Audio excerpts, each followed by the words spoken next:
In this video, you are going to see how to write the glow effect text in Google Slides, as you can see here. Let's get started. To insert the glow effect, go to Insert, click on the option Word Art and write your text here. Now, if you want to add another line, here is the instruction: use Shift plus Enter, but I need only one line. Just click on Enter, then the line will be inserted. Click on this line. If you want, you may change the font from here very easily.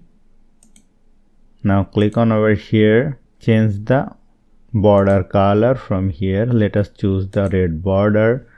Go to the fill color. Let us choose this color, dark green. Now use this. Now hold down the Shift key and use this point to reduce the size. Now click on this option, go to Format option and click on this option, Drop Shadow.